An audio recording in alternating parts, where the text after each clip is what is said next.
Isang mapagpalang araw po sa ating lahat mga kapatid, mga kababayan, mga folks. Napakaganda po na pag-uusapan natin ngayon sapagkat ngayong araw na ito na po yung pinakaantay natin, ang election day. Ito po, hawak-hawak ko na po yung papel na sample ballot po ng Iglesia ni Cristo na pagkakaisahan po natin. Hindi niyo po makikita ito. Pero ang issue ngayon, kaya natin pag-usapan ito, marami tayong napapanood na mga vloggers, yung iba, mga komentarista at kanilang kini-question yung naging pasya ng tagapamahalang pangkalahatan. Pero bago yan, syempre, bati muna tayo ng isa. Magandang umaga po, Luzon, Visayas at Mindanao at syempre pa sa mga kapatid natin, mga kababayan natin na nasa iba't ibang panig ng mundo. Magandang umaga, magandang tanghali, magandang hapon, magandang gabi po sa inyong lahat dyan. Kamusta na po kayo? Sana po nasa mabuti kayong kalagayan at habang pinapanood nyo po itong video na ito ay sana po ay mag-enjoy kayo. Kagaya ng sinasabi natin dito, pag-usapan po natin ito, yung naging pasya po ng ating tagapamahalang pangkalahatan. Anong araw na po ngayon at anong petsa na ngayon?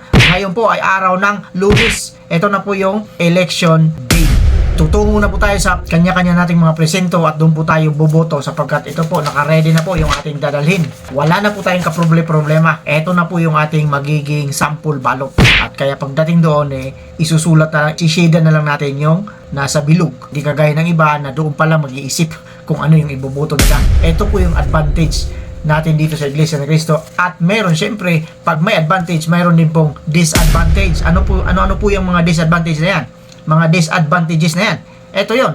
Karamihan po ngayon, nagkala sa social media, mapa Facebook, mapa YouTube, ay yung mga taong nagmamarunong, nagkagaling-galingan, at kini-question ang pinagkaisahan ng pamamahala sa loob ng Iglesia ni Cristo kung bakit walo lang sa 12 senador ang kanilang pinagpasyahan. Ito ngayon yung argumento ng iba. Bakit walo lang samantalang 12 naman ang mga senador na dapat nang iboto? Yan yung mga katanungan nila sapagkat kagaya ng sinasabi natin dito, tayo po ang uunawa sa kanila, tayo ang dapat na umunawa sa kanila sapagkat hindi po nila naunawaan kung bakit ganito ang pasya ng pamamahala sa loob ng Iglesia ni Cristo at bakit walo lamang sa 12 mga senadores. At isa pang masakit dito, yung inaasahan nila na yun sana ang endorso ng Iglesia ni Cristo ay hindi po nangyari. Kaya yung iba nagiging bitter. Mayroon pa nga dyan, mga vlogger, akala mo kung sino. Umaapila sila sa ating tagapamahalang pangkalahatan na si Ka Eduardo Manalo. Bakit daw? Eto ang listahan ng mga senador na kanilang pinagpasyahan, na kanilang ini-endorso. Ito po yung mga pangalan. So, marahil napanood nyo na po ito at nalaman nyo na po ito sa iba't ibang mga vloggers, pero ulitin lang po natin dito para po panigurado. Babasahin ko lang po ang mga nandito. 8 lang po ito. Out of 12, 8 lang po ang in-endorso ng Iglesia ni Cristo. Sa pagkakasunod-sunod na po, Aquino Bam, KNP. Yan po yung kanyang partido. Bong Revilla, Ramon Jr. Lakas, Cayetano Pia, NP. De La Rosa Bato, PDP Laban. Bongo, PDP Laban. Marcoleta Rodante, Independiente. Marcos Aimee, NP. At ang pangwalo ay si Villar Camil, NP. Diyan sila nag-iinit ngayon. Sa mga senador na nabanggit ko po, kagaya nila Senator Rodante Marcoleta, Bongo, Bato de la Rosa, Ramon Bong Revilla, diyan sa mga yan na binanggit po natin, okay po sila dyan. Meron pong nagtatanong na iba, bakit daw pumasok si Ramon Bong Revilla Jr.? Bakit daw inendorso? Ano po daw ang nakita ng Iglesia ni Cristo kay Ramon Bong Revilla Jr. na wala naman daw po itong ginawa di umano sa Senado? Yan yung mga katanungan nila. At isa pa, yung kini-question nila, bakit isinali yang si Aimee Marcos? Isa rin yan sa mga tinatanong nila at kini-question nila kung bakit napasali yan. Camille Villar at si Cayetano Pia. Tama ba ako? Pia. Tama. Pia Cayetano. Yan yung mga senador na tinatanong nila kung bakit napasama yan dito sa inendorso ng Iglesia ni Cristo. At bakit wala yung mga senador na iba pa na mas magagaling pa raw kaysa sa mga ito? Okay lang sa kanila sina Bongo, Bato de la Rosa at Rodante Marcoleta.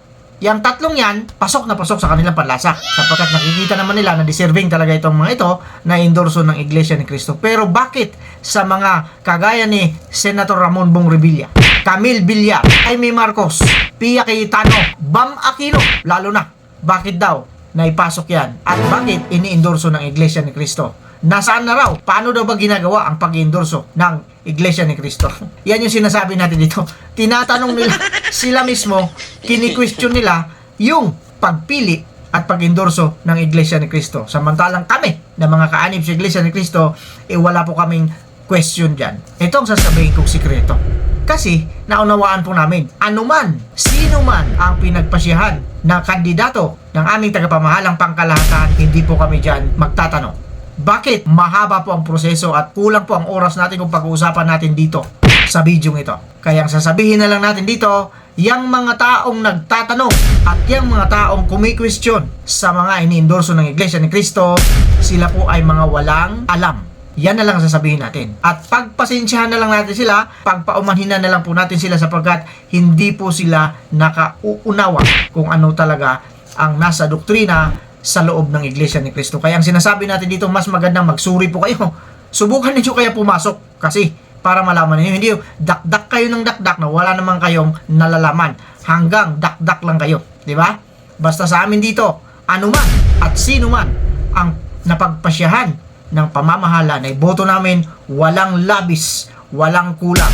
Yan po ang isusulat namin sa balota para sa kaalaman ng lahat. Manalo man o matalo ang kandidato na iboboto namin at pinagkaisahan namin, panalo pa rin po kami. Bakit? Kasi nakipagkaisa po kami sa loob ng Iglesia ni Cristo. Kaya nga may tinatawag kami ritong kaisahan. Oneness. Yan, hindi po black voting. Sinasabi nila black voting, hindi po ganun. Hindi po ganun. Ito po kasi yung sinasabi natin dito na ginagaya. Pilit nilang ginagaya. Pero hindi po nila kayang gayahin ito. Sapagkat ito po ay nanggaling po ito sa Diyos na makapangyarihan sa lahat. Yung mga hindi nakaunawa, syempre magtataas ng kilay. At yung mga nakaunawa naman, sasabihin nila, ganyan talaga ang Iglesia ni Cristo. Ano man ang mangyari sa kanila, kung ano man ang sinasabi ng kanilang leader, yun po ang susundin nila sapagkat sila po ay sunod-sunuran lamang. Totoo, di ba? Hindi po, nagkakamali po kayo. Kasi kagaya ng sinasabi namin dito, ang Iglesia ni Cristo lamang po ang may karapatang maningil sa isang kanino mang kandidato kapag hindi na maganda yung kanyang ginagawa. Bakit? Wala pong ganong involved dito. Hindi po kami nababayaran at hindi po kami tumatanggap ng bayad dito. Hindi kagaya ng mga, alam na ninyo, mahirap na magsalita. Kaya ayoko na magsalita. Kasi mahirap na magsalita eh. Magsasalita ka pa ba? Hindi ka na magsalita. Mahirap na eh. Di ba? Yan yung sinasabi natin dito. Itinutuwid lang po namin. Ngayon, ang tanong, sino po ang mas marunong at sino ang mas matalino pagdating sa pagboto? Yan ang iniiwan kong tanong sa inyo. Mag-comment kayo dyan sa baba kung ano yung opinion ninyo dito sa mga sinasabi ko. At lilinawin ko lang po ha, 8 lang po, 8 kandidato pagkasenador ang inendorso ng aming tagapamahalang pangkalahatan. Walang labis, walang kulang, walang plus. Kung 8 lang. Pero ngayon, 8 lang po. Hindi mo pwedeng dagdagan. Dagdagan ko ng 4 kasi wala naman nakakita sa akin dito. Pero huwag mong ipagkamali na may Diyos po na nanonood sa iyo kung ano yung ginagawa mo. Sana po naging maliwanag sa inyong lahat. At maya-maya ng konti, lalakad na po tayo. Tutungo na rin po tayo sa ating presinto at doon po tayo ay magsasagawa ng ating pagboto. Sapagkat ito na po, nakaredy na po ang ating sample ballot. At wala na po tayong kaproblema pagdating natin doon. Diba? Kagayahin mo na lang kung ano yung nakasulat dyan. Isi-shade mo na lang, bibilugan mo na lang yung nakalagay doon. At yun na, tapos na. Walang kahirap-hirap. Diba? Nakipagkaisa ka pa sa ating Panginoong Jesucristo at sa ating Panginoong Diyos. With that, maraming salamat sa panonood ninyo dito sa video na ito. Kung walang kwentang video ito, okay lang. At shoutout na pala sa lahat ng mga bagong subscribers natin. Sana po tuloy-tuloy ang pagsuporta ninyo dito sa ating munting channel. At sana po kung hindi pa kayo nakapag-subscribe, pakipindot na rin po ang subscribe button dyan para naman po dumami tayo rito. At syempre, mas marami, mas masaya. Maraming salamat po. Kagaya ng sinasabi natin dito, may nakalimutan pa pala.